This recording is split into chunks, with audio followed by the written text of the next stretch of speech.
Many of us have been overwhelmed with non-stop news updates, internet posts, and press conferences about George Floyd's untimely murder. And unfortunately, I really can't think of the right things to say to express how I'm really feeling right now. I'm speechless. But thankfully, I follow a lot of amazing people, and I've chosen to make a video highlighting some of the great things that they've said or have reposted because they said it much better than I ever could. My Facebook friend Luther said, "Yo, MLK was not the Messiah for black people. Stop bringing him up to try and tell black folks how to feel or act."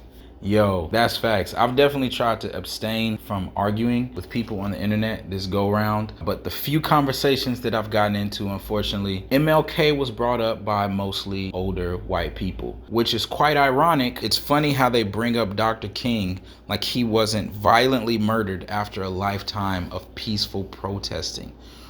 And it really makes me think back. In school, didn't it seem like they taught us MLK fixed racism, thereby absolving America of its limited involvement in the unfair, unequal treatment of African Americans? And then the next page is like, the Cold War. You know, MLK is amazing. He's definitely one of our greatest civil rights leaders of all time. But there were also many other leaders around that same era, do your research, who had differing viewpoints and were also assassinated. A lot of us know his quote about riots, which his son, Martin Luther King III, tweeted out today. "As my father explained during his lifetime, a riot is the language of the unheard." And after he put that on Twitter, he was then white-splained by a group of white people telling him that's not what his dad meant. Oh my God. That quote is taken completely out of context. The great MLK would never condone any activity like that. I wish somebody would tell me about my dad. Like, really? This is his son. In fact, Toya put up this really amazing image that shows MLK and several other leaders having a peaceful protest. 5 minutes later, those people were attacked by police dogs, hosed, beaten. So as you can see, even a peaceful protest has always ended up in some violence, usually at the hands of racists or the police department, etc. Which brings me to the recent protests that have been going on here in New York City. NYPD started the violence. The protest at Barclays Center was peaceful. The cops started the havoc.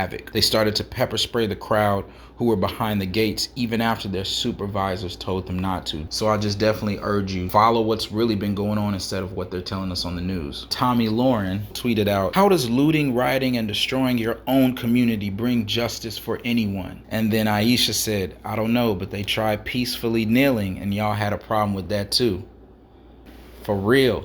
And she was one of the most vocal people, really dogged out folks who was taking a knee during the football games. A comedian I really like, his name is Jabuki Young White. He tweeted this: "Looting Target is un-American. The real American thing to do is loot Iraq, Iran, Kuwait, Pakistan, Yemen, Somalia, Syria, Afghanistan, Sudan, Vietnam, Mexico, Cuba, Panama, Haiti, Nicaragua, Jamaica, North Korea, Guatemala, the Philippines, Dominican Republic, Guyana, Chile, Cambodia, Angola, El Salvador." Woo! He snapped. The world is just one big game of capture the flag. Just think about that.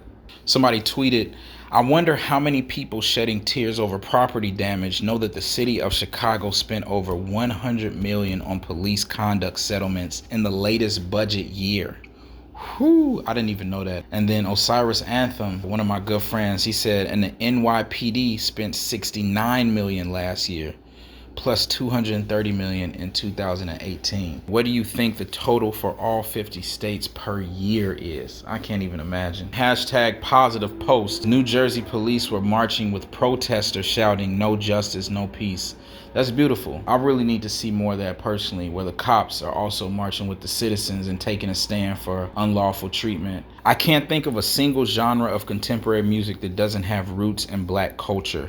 If you trace back far enough, most examples you don't need to trace very far. And that's amazing. You know, Maxo's a white dude, but he's definitely very woke and has always been vocal. I really appreciate him tweeting that. But yeah, trap music, Atlanta, house and techno, Detroit, Chicago, soul music, R&B, the roots of jazz, New Orleans. It's not enough to be quietly non-racist. Now is the time to be vocally anti-racist. And it's very true. For a lot of us that deal with these things for people of color, we don't have a choice to bow out. You know, it's something that's in our faces every day. And I did see that Netflix Hulu, Amazon, HBO, and a bunch of other media companies took a stand in support of Black Lives Matter. But I just feel like that's necessary. I'm sure they sat around at a board meeting and was like, we have to do this. You know, whether it was for economic reasons or if it really was for, you know, they're on the right side of justice. You know, that's just the right thing to do. I'm not going to give you a pat on the back for doing the right thing. I'm going to say, okay, I don't need to cancel my Netflix subscription. You know, and I have seen posts from white people who are just like, I can't deal with this. I'm definitely in support of people's rights, but I just can't bring myself to post about all this negativity. I just want to challenge that thought, because you can't really call yourself an ally, and you can't say that you're in support of something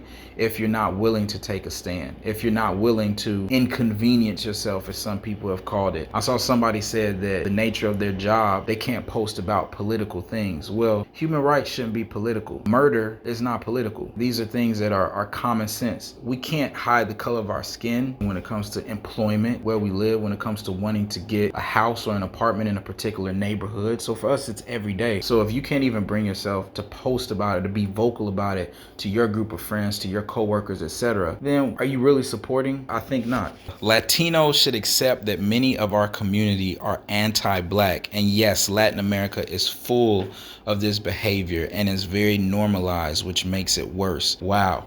And the thing is, this is just facts. You know, I've had a lot of Latino friends that have explained the racism and colorism that they've grown up with in their own communities. Some of the first racism directed towards my daughter was by a cashier. She was saying in Spanish how Aura was so pretty, beautiful, but her hair was nappy. It was like, oh, shoot.